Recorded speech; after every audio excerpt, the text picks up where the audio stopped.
मुख्यमंत्री शिवराज सिंह चौहान तो भूखे नंगे घर से आते हैं। नमस्कार, आप देख रहे हैं एमपी न्यूज। मैं हूं अदिति, स्वागत करती हूं एमपी न्यूज के खास कार्यक्रम में आपका। जी हां, हाल ही में मुरैना के नेता दिनेश गुर्जर ने एक बड़ा ही विवादित बयान दिया है। जो बयान दिया है दिनेश गुर्जर जी ने, उनके अनुसार मुख्यमंत्री शिवराज सिंह चौहान तो भूखे नंगे घर से आते हैं। और इस बयान के बाद सूबे की सियासत काफी गर्मा गई है। बीजेपी और कांग्रेस एक दूसरे पर हमलावर हो चुकी है। देखते हैं क्या है पूरा मामला, जानेंगे हमारे संवाददाता शार्दुल से। शार्दुल, आखिर क्या है पूरा मामला जब दिनेश गुर्जर का ये बयान है? उस उपचुनाव आने ही वाले हैं, उपचुनाव होने ही वाले हैं, इसी बीच अब दिनेश गुर्जर का ये जो बयान सामने आया है, आखिर क्या है पूरा मामला? अदिति, जब जब भी चुनाव आते हैं तो चुनाव के दौरान वार पलटवार और अति उत्साह में इस तरह की बयानबाजी अक्सर देखने को मिलती है, जैसे कि मुरैना में हमें देखने को मिली। मुरैना में जो कांग्रेस के नेता हैं दिनेश गुर्जर, उन्होंने मुख्यमंत्री शिवराज सिंह चौहान को गरीबी का हवाला देते हुए यह कहा कि वो भूखे नंगे घर से आते हैं। तो ये बयानबाजी कहीं ना कहीं शिवराज सिंह चौहान और बीजेपी के लिए कहीं ना कहीं एक आत्मसम्मान को ठेस पहुंचाने वाली बयानबाजी थी। वहीं इस बयानबाजी का जो अर्थ निकाला जाए तो उनके पारिवारिक पृष्ठभूमि को कांग्रेस ने उजागर किया है। और मुख्यमंत्री शिवराज सिंह चौहान जो हैं वो किसान पृष्ठभूमि से आते हैं, क्योंकि शिवराज सिंह चौहान एक गरीब परिवार किसान के बेटे हैं। अक्सर वो अपनी सभाओं के दौरान भी इस तरह की बातें करते हैं।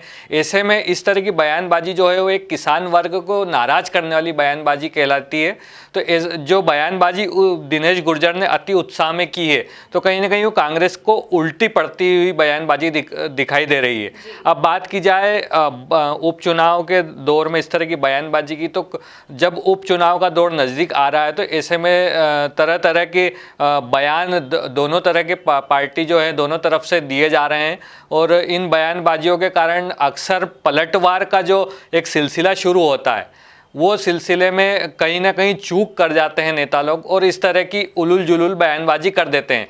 लेकिन उस बयानबाजी का क्या चुनाव के बाद परिणाम निकलेगा, ये आने वाले समय में हमको देखने को मिलेगा। हाल ही में बात की जाए तो इंदौर के पास सांवेर में भी जो पूर्व मंत्री थे कांग्रेस के जीतू पटवारी, उन्होंने एक महिला को आगे किया और मीडिया के सामने उन्होंने उस महिला को कांग्रेस की बड़ाई करने के लिए और बीजेपी की बुराई करने के लिए आगे किया था। लेकिन देखने में ये आया कि उस महिला ने मीडिया के सामने ही कांग्रेस की बुराई करना शुरू कर दी, कमलनाथ की खामियां गिनाना शुरू कर दी। तो इस तरह से जो अति उत्साह में नेताओं द्वारा जो कदम उठा लिए जाते हैं वो कहीं ना कहीं भारी पड़ते हुए भी नजर आते हैं।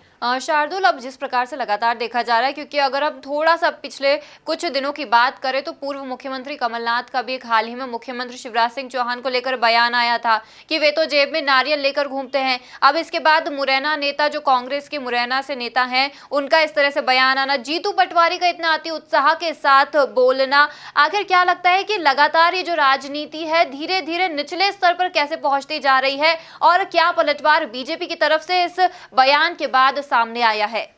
बिल्कुल अदिति, मैं बताना चाहूँगा कि ये जो दौर चला है ये केवल सोशल मीडिया के कारण इस तरह से विकसित हुआ है, क्योंकि इससे पहले सोशल मीडिया इतना एक्टिव नहीं हुआ करता था। इस तरह की जो उलझुल जुल बयानबाजी अगर होती भी थी तो वो कहीं ना कहीं सोशल मीडिया एक्टिव नहीं होने के कारण वहीं के वहीं दब जाती थी, वहीं रह जाती थी। लेकिन आजकल जो समय है व्हाट्सएप का दौर है और व्हाट्सएप के अलावा न्यूज़ चैनल्स भी ज़्यादा हो चुके हैं। ऐसे में जो सोशल मीडिया का प्लेटफॉर्म है वहाँ पर इस तरह की चीज़ें तेज़ी से वायरल होती है और यही हमको दिनेश गुर्जर के बयान में देखने को मिला।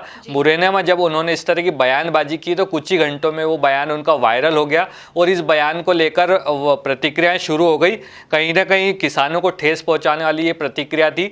तो इसका असर जो आने वाले दिनों में चुनाव में भी देखने को मिल सकता है। तो ऐसे में जो नेता रहे हैं वो कांग्रेस के हों या बीजेपी के हों, उनको अति उत्साह का जो एक वातावरण है उससे दूर हटना चाहिए और एक स्वच्छ राजनीति के तहत स्वच्छ भाषा का प्रयोग करते हुए राजनीति में एक दूसरे के ऊपर आरोप प्रत्यारोप लगाना चाहिए।